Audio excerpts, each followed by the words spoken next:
Hey everyone, welcome back to my channel. So today I am back with another video, and this time I'll be showing you how to do a full set as well as everything that you need to do a full set. So the first thing I'm going to do is I'm going to go in with this Tammy Taylor peel and stick edger, and basically this is to prep the nail, but I'm using this to push back the cuticles. So I'm just going to push back the cuticles, and that purple on her nails is actually hair color, so that's why I didn't remove it with acetone. I'm just going to file it off. So after we've pushed back all the cuticles, I'm going to go in with a nail clipper. And a nail clipper you can just buy at Walmart, the dollar store, Dollar General, Dollar Tree, just anywhere, or your local nail supply store. So I'm just going to go in and cut down all her nails.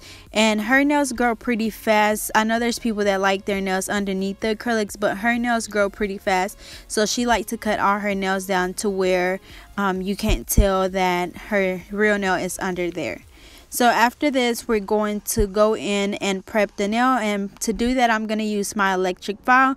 So everything that I'm using, I'm going to leave the link in the description to it, but this is the one that I use. I've used it for 5 years. I actually just got a new one recently because it started making a weird noise, but other than that, it lasted me 5 years. Okay, so to remove the shine from the natural nail, like I said, I'm using my electric file, but I'm using a 180 sanding band, and this one is not really coarse. You want to make sure that you use the finest drill band that you have, because if not, you will damage their natural nail. So this one is really fine to where it literally just removes the shine. You're not actually just falling into their nail, you're just removing that shiny layer. So after this, we're going to glue on her tips.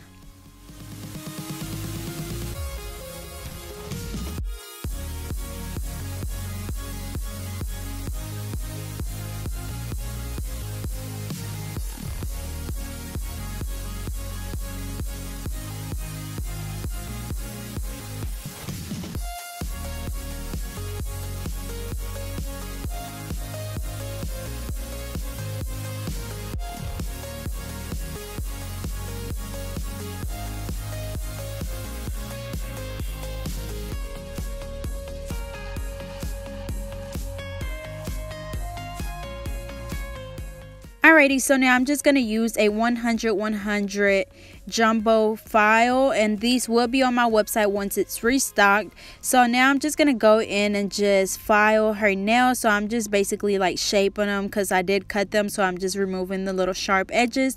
And after this, I'm going to be using my nail tips that I'll also have on my website once I restock. So I'm using the clear ones, and for my glue I'm going to be using my KDS nail glue, which I will also have on my website.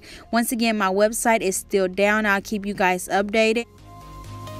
Alrighty, so once again, I'm using this KDS nail glue, and it will be on my website once I restock. And remember, whenever you're applying the nail tips, if one's too small and one's too big, you always want to go with the bigger one. As you can see here, I will be doing that on some of them where I go back and file the size of the tip. But if it's the perfect size, you want to just glue it down. But remember, if one's too big and one's too small, you always want to go with the bigger one and just file down the size. Especially like say you're missing like a number 5 or a number 6, always go with the number that's above it. That way your nails don't lift or crack or anything, because they will. If the nail is too small and you glue it down, it's gonna want to come back up, and that's when it's going to lift. So as you can see here, I'm filing the size to make it fit perfectly, and then you just keep doing that until you get that right shape or the right size, and then you just glue it back down.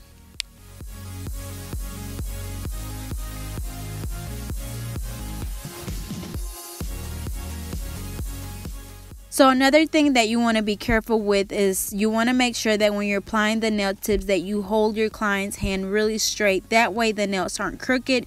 Also, whenever you're about to glue the tip on, make sure you're holding it straight and not leaning to one side or the other, because this KDS glue do dry really fast, so you won't have time to go back and move it around. Once you glue it down, it's pretty much done. So if it is crooked, you want to just take it off and put another tip on there. You don't want to leave it on there because it's really noticeable, and that's one of my biggest pet peeve. If one nail is a little bit crooked, I'm taking it off and I'm redoing it, because if I see it, I know that they can see it, and I know that it would bother them. So just take out that time to fix it and make it right for your client. So remember, make sure that if one tip is too small and the other one's too big, you just go with the bigger one and just file the sides. If you have two, if one nail is crooked, just always go back and change it and make your client happy, because that's what keeps them coming back. So now we're going to go back and cut down our tips to the desired length. So before you cut, you want to ask your client, you know, what length do they want, and then kind of show them, like, here I kind of stop and I move my clipper back and forth and I ask them, you know, is it okay? And this is where she's looking at it, and she was wondering if it was longer or shorter than mine, and of course hers was shorter. So then if she's okay with that length, then just move on. And usually I'm pretty good with kind of guesstimating the length of all of the nails, but if you want to go back, or if you want to ask your client per nail, like, is this okay, is this okay, you can do that too. Don't be scared to ask them, you know, if they're okay with each finger, because I know at first it's kind of hard to keep a consistent length. So kind of just ask them, you know, if they're okay with each length of the nail. So then I'm going back and measuring the nails to make sure that they're all the same size. And then after this, she do want a coffin shape, so I'm going to go back in with my same nail clipper, and I'm just gonna trim the side of the nails to make it like into a coffin. That way I don't waste a lot of time with filing. So this is really just saving us a lot of time when we start filing. So whenever I go in to reshape the nail, I'm going to use my same 100 nail file, and we're going to shape him into a coffin.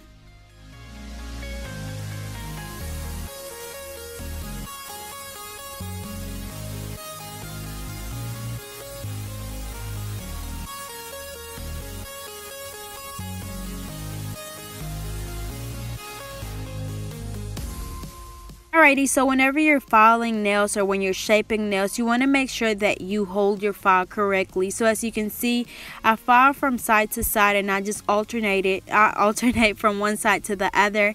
And then whenever I do the tip, I do it at a 90-degree angle to make sure that the nail or the tip is really straight. You want to make sure that your nail is not leaning. That way you kind of want to do the same amount of times or the same amount of files on each side. That way it's not leaning to one side more than the other. So just basically go back and forth, and while you're doing it, look at your nail. Don't just file and then you're not even watching what you're doing. So make sure you watch what you're doing. You will be able to see your shape change as you file. So just keep that in mind and just watch your shape, and once you see that it's, you know, straight and it looks good, then you can move on to the other nail. So once again, I'm using a 100 nail file, and then to make sure that you have a really straight tip, I always just file back and forth, I file at a 90 degrees angle when it comes to the tip to make sure it's really straight. And then I'm just going to blend that tip in the middle. As you can see here, right here, this is where I'm blending the nail tip, and basically this just makes it it just makes it look more natural. It takes away that smile line, so whenever you do the acrylic, you won't be able to see that smile line.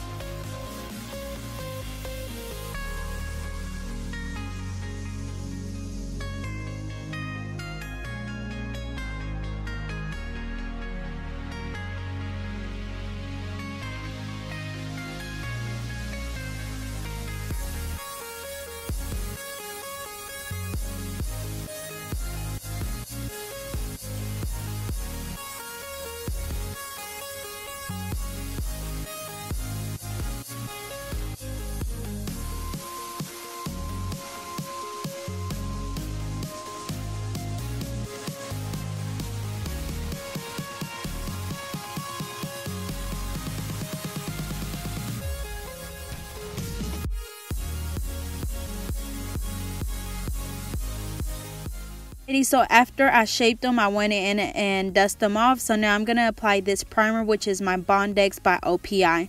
So I'm going to apply that to the natural nail. You want to make sure you don't get this on the skin, because if you were to cut your client and you get it on the skin, it will burn them. And then a lot of people's skin is really sensitive, so they could have an allergic reaction. So make sure you only apply this to the natural nail and not on the skin. Once again, this is BONDEX by OPI. So for my acrylic, I'm using my Mia's Secret, and this is the same one I use, except for I always get the bigger bottles. And then for my liquid, I'm using this small Dappen dish, and once again, I get a lot of my stuff off eBay, so I will leave the link in the description. Okay, so now I'm going to go in with my acrylic. As you can see, I dip my brush into the liquid, then into the powder. I apply my bead where the natural nail and the nail tip meet. I do another bead right under that one. And as you can see, I'm not just doing a big ball to where it's just dripping off the nail. It's better to just work with smaller amount. That way you're not having to do a lot of falling at the end. Yeah, so again, you want to make sure that you work smarter and not harder, because you don't want to have a lot of falling at the end. And also, whenever you apply your bead closer to the cuticle area, you want to make sure you clean around that cuticle area to make sure that your acrylic is not on the skin. And usually I'm good at not getting it on the skin, but I have a habit of always going back and wiping just to make sure that that cuticle area is nice and neat. So this is my last bead. I just put it closer to the tip to make sure that it's nice and thick and it's not going to break off or anything. So remember, you want to just work smarter and not harder. And once again, I am using my Alpha brush in the number 9. And it is by Alpha Brushes. So once again, I apply my bead. That's the first one. I apply it right where the nail tip and the natural nail meets. I brush it down towards the tip. And then remember, you want to make sure you clean around your cuticle area to make sure that no acrylic is on the skin. And then I'm going to go in and get another bead. So whenever I dip my brush into the liquid, before I take it out, I wipe it on the actual Dappen dish and then not dip it. You want to make sure you do that, because if not, you will just have a hot mess, a really runny hot mess. So make sure that you don't just go directly from the liquid to the powder. You want to wipe off some of that excess liquid on your Dappen dish to where it's still going to fall inside your Dappen dish, and then dip it into the powder. And remember, work smarter and not harder. And also, you want to make sure that you clean your brush really good. So as you can see, after every time that I wipe the acrylic on the nail, I wipe my acrylic brush on the paper towel. So I'm using just this regular paper towel. I believe the brand is Viva. And I really like those paper towels because they're really absorbent. And there's some where the liquid just goes straight through the paper towel. So you want to make sure that you get a paper towel that's going to absorb the liquid really good. And yeah, so once again, I'm using my number 9 Alpha brush, and I'm using my Mia Secret acrylic. So here is an actual speed clip. So as you can see, I do my first bead right there where the natural nail and the nail tip meet. I drag that acrylic down towards the tip, but you want to make sure that you don't drag too hard to where you're just dragging all of your product towards the tip, because you don't want to have a flat nail back closer to the cuticle area. So you apply your bead and make sure you wipe down really good, or brush down really good. And if any acrylic starts running over to the sides, just make sure you push it back up. That way you don't get a really thick nail or wide nail. And I'm going to do another bead right under that first one and brush it down towards the tip. As you can see, I kind of, like whenever I brush, it's more like a feather movement. You want to just gently brush it down, because like I said, you don't want to just drag everything down towards the tip, because then your tip will end up being really thick. Then I apply another bead closer to that cuticle area. Once again, you just feather it down, and remember to clean your brush a lot. You want to also make sure you clean it off before you dip it back into the liquid. Just wipe your brush a lot, because if not, you will have a whole bunch of acrylic on your brush, and that will cause a hot mess. And remember, go back and clean around that cuticle area. Once again, I wipe even if there's nothing on the skin. It's just a habit. So after this, we're going to dip back into the liquid and into the powder, and we're going to apply another bead. Remember, you kind of want to just brush the acrylic down. Make sure, as you can see, my tip on one side, it's a little bit thinner than the other. So I'm just going to go back and add. So remember, just look at your nail from different angles, because if you just look at it from right here, it looks fine. But if I look at it from the side, one side might be thinner than the other. So just kind of add as you need it. If you go, I know I do like a 4 bead most of the time, but if you need more than 4 beads, then look, it's okay. You don't have to just stick to a certain method. Whatever works for you is fine, because a lot of the time I do more than 4 beads if I need to. It doesn't matter, but as long as you have a really good and pretty looking foundation, it's okay.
Alrighty, so we've applied our acrylic, so now I'm going to go back in and use my 100 nail file, and we're just going to redefine that shape. So as you can see, she already has that coffin shape that she wants. So now we're just going to make sure that the corners are nice and sharp and the shape is perfect. So once again, I'm using my 100 nail file, and we're basically doing the same thing as if we were shaping, but we're not doing as much filing because we already have the shape that we want. We're just making sure that if acrylic is over on the sides on the nail grooves, that we get that off, and we're just making sure that those nails are nice and straight.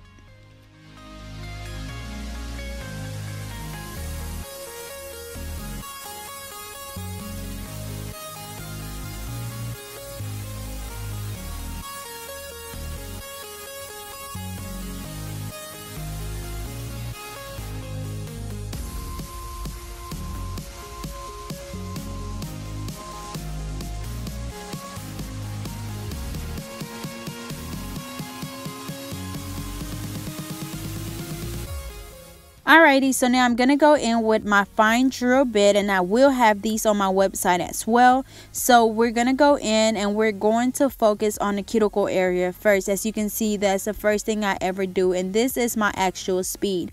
So as you can see, I just go back and forth in a circular motion, or more like a horseshoe motion. I go around the cuticle area and I just go back and forth, and as you can see, their natural nail starts to show.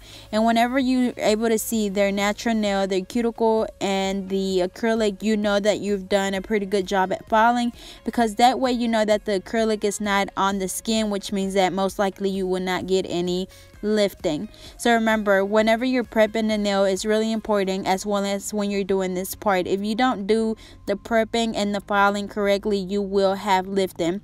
So no matter what primer you use, no matter what acrylic you use, if you do not prep the nail correctly and if you don't file around the cuticle area correctly, you will get lifting. So keep that in mind, and it is pretty hard to prevent lifting whenever you're first starting off. I know whenever I first started doing nails, I wasn't using a drill or nail file or electric file because I was scared that I would cut my clients, but it's just a matter of practicing. You can't learn if you don't try. So just go ahead and buy you a nail drill and then just start practicing. You can set it at a low speed and just slowly, start getting into it. But it will take a little bit of practice, and even here and then I kind of cut my clients, but sometimes you just can't help it. So just keep that in mind. Just remember that it's always, I know there's people that can do a perfect set with no lifting at all with just using a hand file, but I just cannot. So that's why I always use my electric file. So I'm using the same one that I used in the beginning, which is my e-file from eBay. So once again, I'll leave that link in the description, as well as with everything else. And once again, this is my fine drill bit, and I will have these on my website. And remember, whenever you're filing, you want to focus on that cuticle area first. You want to make sure that the acrylic is nice and sealed. That way you don't have any lifting, you don't want no moisture under your nail. So just keep that in mind when you're working. And then if you work smarter and not harder, you won't have any bumps or lumps, so then you won't really have to even worry about the rest of the nail. So that's why I always focus on that cuticle area, and then I go back and file the rest of the nail.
Alrighty, so next I'm going to use a buffer, and I'm just using, I think it's a 180 buffer, and I'm just going to buff her nails. So whenever you're buffing, you're basically just getting those scratches out of the nail that's left from the electric file, and you're just getting them to a nice smooth surface, because if you don't buff them and if you were just to do a polish over the nails after you file them, then you will be able to see some scratches through your polish. So that's why we go back and buff. And after this, I'm just going to wipe her nails off with an alcohol wipe, or you could have your client wash her hands, but just for time's sake, I just wipe them off with an alcohol wipe. Or first I dust them off and then I go back and wipe them off, and that would be it for a full set. And once again, I will leave a link to everything that I used to create this, or to do this full set. I hope you guys enjoyed. If you have any more questions, let me know down in the comments. So don't forget to like, comment, and subscribe. Follow me on Instagram and Facebook at GetNailed32, and I'll see you guys in my next video.